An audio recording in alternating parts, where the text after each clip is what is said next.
Bonjour, notre intervention est intitulée La pensée de Claude Lévi-Strauss. Introduction: Claude Lévi-Strauss n'est pas un philosophe, mais un des anthropologues les plus importants du XXe siècle. L'étude de sa pensée est néanmoins nécessaire pour traiter certaines notions de programme de philosophie. Spécialiste de l'ethnologie, il introduit dans cette science la méthode structurale. Le source de sa pensée, il a été influencé par le sociologue Durkheim, Émile, mais c'est surtout sa rencontre avec le linguiste Jacobson qui a été déterminante en lui faisant découvrir le structuralisme. Il reconnaît aussi en Rousseau, Jean-Jacques, le plus ethnographe des philosophes. Euh, la vie de Claude Lévi-Strauss. Claude Lévi-Strauss naît à Bruxelles en 1908. Il entreprend d'abord des études de philosophie et passe l'agrégation. La philosophie, néanmoins, le de soi, et il décide de se consacrer à l'ethnologie, c'est-à-dire à l'étude des sociétés dites primitives. Il, il est nommé professeur de sociologie à l'Université de Sao Paulo en 1934 et séjourne au Brésil de 1934 au 1939. Il lit les écrits des anthropologues américains Boès, Kroeber, Louis. Il organise sa première expédition chez les Indiens Nam Bikawara de Brésil. Il rencontra plus tard dans Triste Topic 1955. À partir de 1939, il séjourne aux États-Unis et pendant la Seconde Guerre mondiale rencontre à New York Romain Jacobson, découvrant à son contact la linguistique structurale. Il prend alors conscience de la fécondité du concept de structure appliqué aux faits sociaux. Il rentre en France en 1948 et enseigne à l'école pratique des hautes études. Il soutient sa thèse de doctorat et lettres consacrée au problème de la parenté, de structures élémentaires de la parenté 1989, consacré l'entrée de la notion de structure en ethnologie. En 1958, il publie l'anthropologie structurale. La même année, il est nommé professeur au Collège de France à la chaire en l'anthropologie sociale, qu'avait occupé Marcel Mauss.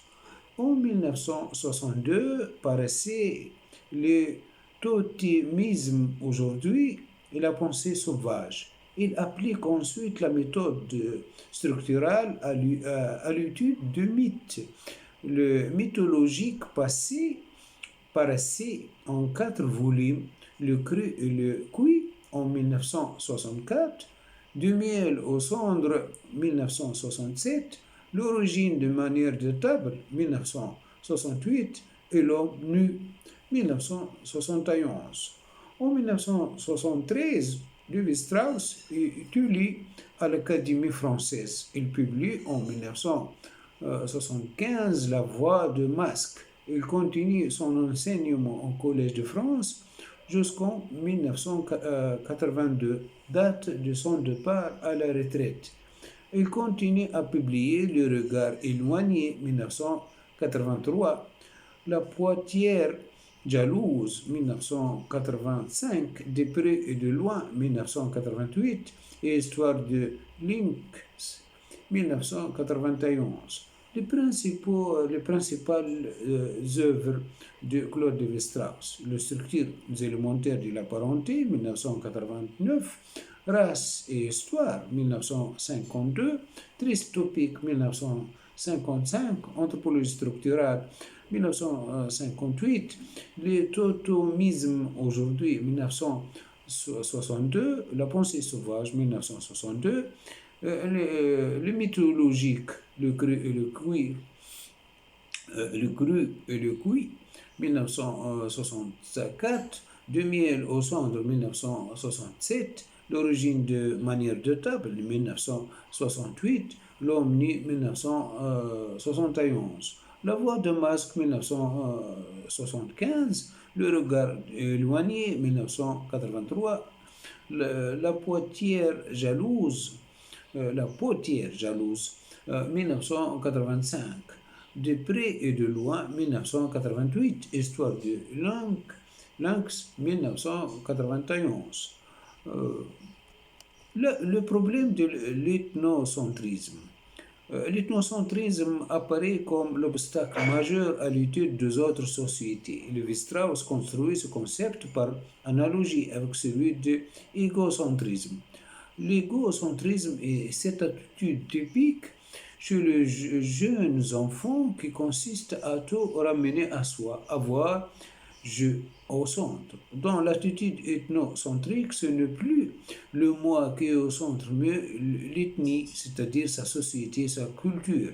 L'ethnocentrisme se définit comme une attitude d'origine inconsciente qui consiste à considérer sa propre société comme un modèle et à voir toute différence par rapport à ce modèle comme un signe d'infériorité. C'est l'ethnocentrisme qui conduit à parler de sociétés primitives comme si certaines sociétés étaient restées à l'état préhistorique. Nous seuls étant parvenus par le progrès à l'état civilisé. Lévi-Strauss montre que parce que notre histoire est surtout caractérisée par un développement des sciences, des techniques et de la puissance économique, nous nous imaginions que les sociétés qui n'ont pas su progresser sur ces trois plans sont des sociétés sans histoire. En réalité, toutes les sociétés ont une histoire, même si celle-ci est différente de la nôtre. Ainsi, si nous prenions par exemple comme critère de développement la parfaite adaptation à un milieu particulièrement hostile, ce ne seraient plus les Occidentaux qui seraient considérés comme civilisés, mais le Boudéen du désert saharien ou les Inuits du lac d'Arctique. Si l'on prenait comme critère la connaissance des ressources de corps humains, les plus civilisés seraient le peuple de l'Orient, de l'Extrême-Orient, etc. Toute culture peut se prévaloir d'une supériorité selon un critère qui lui est propre, mais comme aucun de ces critères n'est plus pertinent qu'un autre, aucune culture ne peut se considérer comme supérieure aux autres. Il faut bien voir que l'ethnocentrisme est une attitude spontanée et donc universelle. Claude Lévi-Strauss l'exprime en ce terme. Le barbare est d'abord l'homme qui croit à la barbarie. On qualifie en effet de barbare le peuple primitif sans voir que ceux-ci procédaient exactement de la même manière. Ainsi, dans de nombreuses cultures, seuls les membres de la tribu sont qualifiés d'hommes ou de bons, d'excellents ou de complets. Les membres des autres tribus étant appelés mauvais, méchants, voire fantômes ou apparitions dénominations conduisant ainsi jusqu'à leur priver de toute réalité. L'idée de l'humanité apparaît donc comme une idée tardive et qui n'est d'ailleurs pas elle-même dénuée d'ethnocentrisme.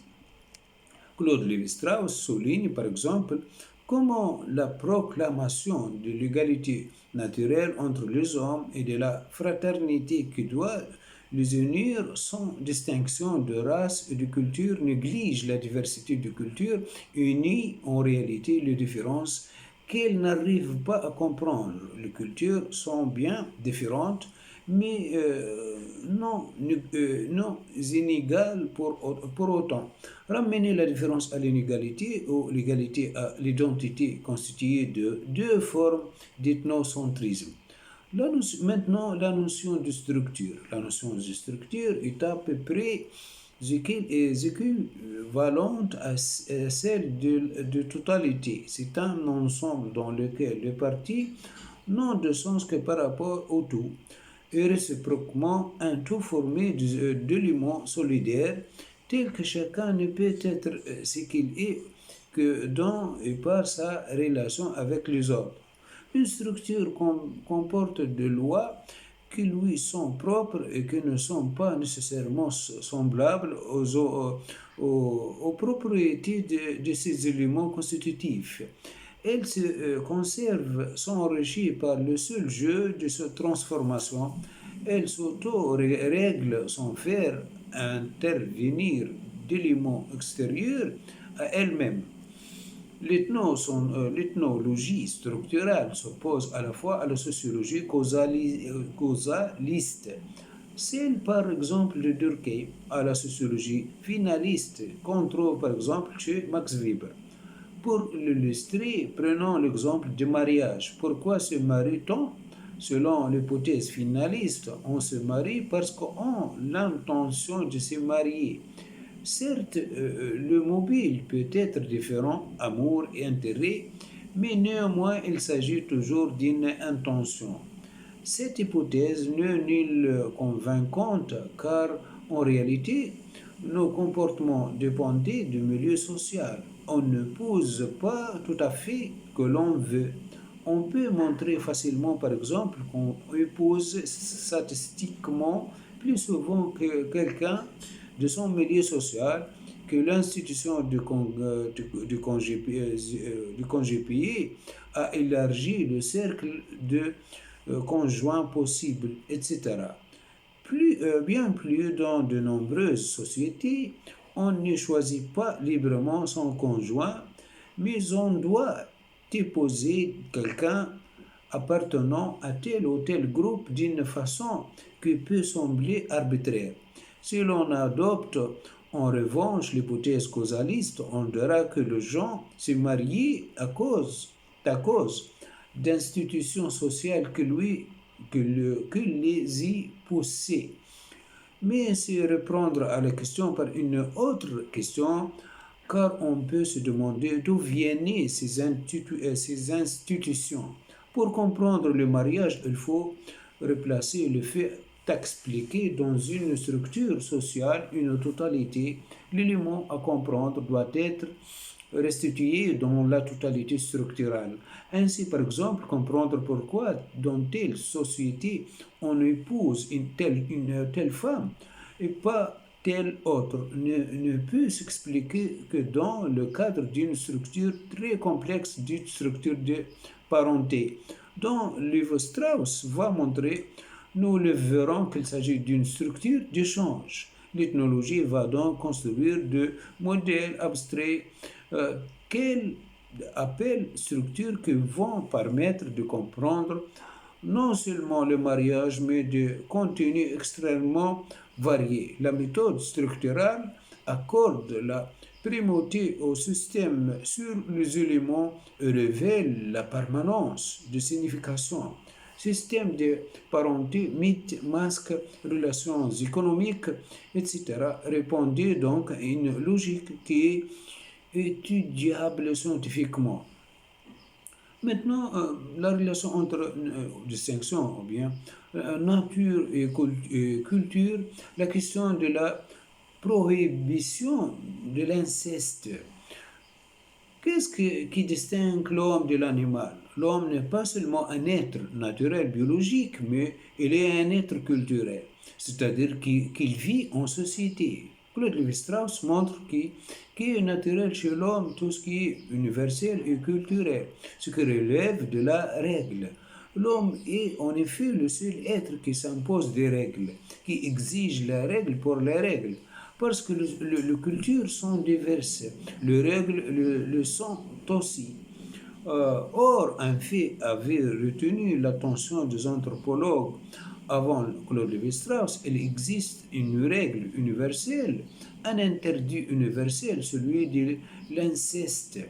Des tentatives d'explication avaient été énoncé, on y avait vu, par exemple, une sorte de principe de droit naturel. L'homme reste, ressentant une répugnance naturelle à l'idée, par exemple, d'épouser sa mère ou son père. Freud, à travers l'analyse du complexe d'Oedipe, nous a montré que cette première explication ne tient pas. On a voulu expliquer aussi la prohibition de l'inceste par l'existence du risque génétique, le mariage consanguin augmentant le risque de maladie. Mais ces risques ne sont pas assez grands pour être visibles empiriquement.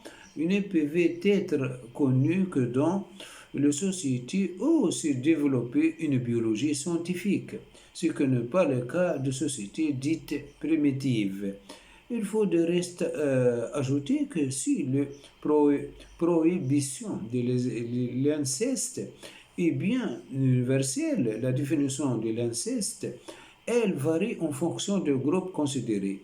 Dans certaines sociétés, par exemple, il est requis d'épouser la cousine croisée, fille de frère et de la mère, ou de la sœur de père, alors que la cousine parallèle, fille de frère de père, ou de la sœur de la mère, est rigoureusement interdite.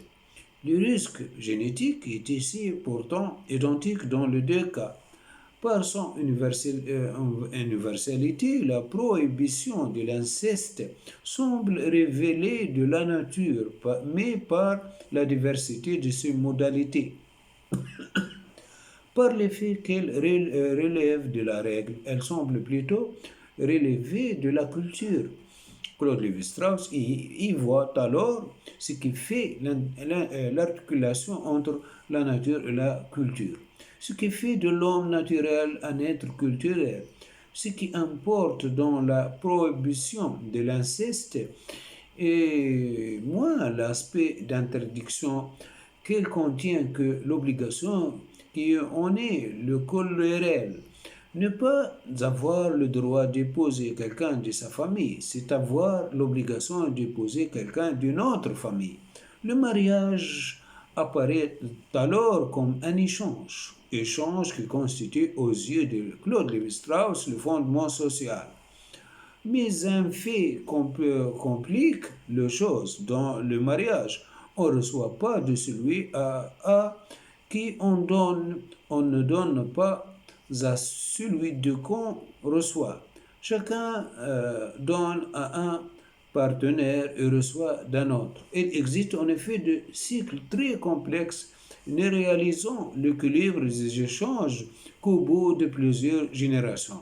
Claude Lévi-Strauss dégage les structures élémentaires de la parenté en montrant que, globalement, l'échange est toujours réalisé au bout de quelques générations. Ainsi, dans aucune société, un homme n'a le droit d'épouser n'importe quelle femme. Certaines trop proches lui sont interdites. C'est la règle d'exogamie. Mais il arrive souvent que l'homme doit choisir son épouse à l'intérieur d'un cercle bien défini. C'est la règle d'endogamie. Il n'y a donc pas de place laissée à l'initiative personnelle. Pour mieux comprendre ce qu'est une structure d'échange, nous allons prendre pour exemple un système de parenté, celui de Aranda en Australie. Cette société se divise en quatre groupes que nous nommerons A, B, C, D. Chacun de ces groupes se divisant lui-même en deux, A1, A2, B1, B2, C1, C2, D1, D2. On compte donc 8 groupes au total. Chaque individu appartient à un de ces 8 classes et ne peut épouser que dans une seule classe. Pour la commodité de l'exposé, les hommes sont représentés en noir et les femmes en rouge. En première lecture, notre tableau semble intelligible. Pourtant, On peut en dégager un modèle éclairant qui constitue bien une structure d'échange. On constate deux cycles de femmes sans communication. Chaque fille appartient à la même classe que son arrière-grand-mère et quatre cycles d'hommes et aussi sans communication. Chaque garçon appartient à la même classe que son grand-père. Tout est fait de telle sorte que chaque groupe reçoit autant qu'il donne. On voit combien est éclairant le dégagement de la structure. Il faut bien voir que les structures d'échange dépassent l'individu et que le font agir de façon inconsciente l'individu de la société. Aranda ignore pourquoi il doit respecter ses obligations. C'est l'ethnologue qui fait apparaître que la structure d'échange oblige à épouser dans tel ou tel clan. L'échange matrimonial n'est bien sûr qu'un des échanges sociaux. On peut aussi échanger de mots. Le langage définit aussi l'homme, selon Claude Lévi-Strauss, et de biens. Mais l'aspect économique des échanges n'est pas révélé que dans nos sociétés, dans bien de sociétés, il apparaît comme secondaire au profit de l'échange symbolique. Il existe dans de nombreuses sociétés une véritable économie de dons qui implique à la fois l'obligation de donner sous peine de mépris social. Celle de recevoir un cadeau refusé est un signe de mépris et enfin l'obligation de rendre au bout d'un temps donné et donc d'instaurer l'échange. Le don transforme l'autre en partenaire et ajoute une valeur symbolique nouvelle à l'objet donné. Il permet à des groupes potentiellement hostiles d'entretenir des rapports pacifiquement. La pensée sauvage et le mythe, la méthode structurale appliquée au totémisme et la pensée sauvage montrent que certaines dernières n'est nullement primitives ou prélogiques. Il s'agit en réalité d'une pensée dont la logique rigoureuse et qui vise à classer et ordonner, ranger. Il s'agit de construire une vision cohérente du monde, d'introduire un ordre. C'est considéré comme le descendant de l'animal totem. Par exemple, le perroquet chez le Bororos est une façon de se situer socialement et de se classer par rapport aux autres peuples. La seule différence entre la pensée sauvage et la pensée scientifique est le but poursuivi. Quand la science vise des applications pratiques, maîtriser la nature, satisfaire des besoins, la pensée sauvage répond à des exigences intellectuelles, construire une vision cohérente du monde. Les mythes ont d'importance fonctionnelle, sociale liée à la cohésion du groupe. Claude Lévi-Strauss insiste sur le caractère rationnel du mythe. Entre la pensée mythique et la pensée rationnelle, il y aurait plutôt une différence dans les formes d'expression qu'une différence de nature. La fonction du mythe serait d'offrir des médiations logiques lorsqu'une société perçoit des oppositions qui lui semblaient difficilement surmontables. La pensée mythique élabore des structures. Claude Lévi-Strauss montre qu'on peut découper le mythe en mythème, à la manière de linguiste qui découpait le langage en morphème. Une fois le mythe classé et mis en relation, il montre que le mythe sont des jeux logiques mobilisant les structures universelles de l'esprit humain. Le mythe vaut davantage par ses structures sous-jacentes que par le personnage qu'il met en scène. Ainsi, si les mythes ont un sens, celui-ci ne peut tenir aux termes isolés qui entraient dans sa composition. mais à la manière dont ces éléments se trouvaient combinés. Claude Lévi-Strauss établit une grammaire générale des mythes qui ne tient pas compte des différences de temps, de lieu, de langue et prétend rendre compte de presque tout le mythe connu. Il cherche moins à découvrir la signification d'un ou plusieurs mythes qu'à définir la pensée mythique elle-même. Peu importe alors que le mythe ait ou non une signification. Ce qui importe, c'est que l'instrument que le fabrique est, lui, susceptible d'une étude rationnelle. Voilà, c'est terminé notre intervention consacrée à la pensée de Claude Lévi-Strauss. Merci bien. Au revoir.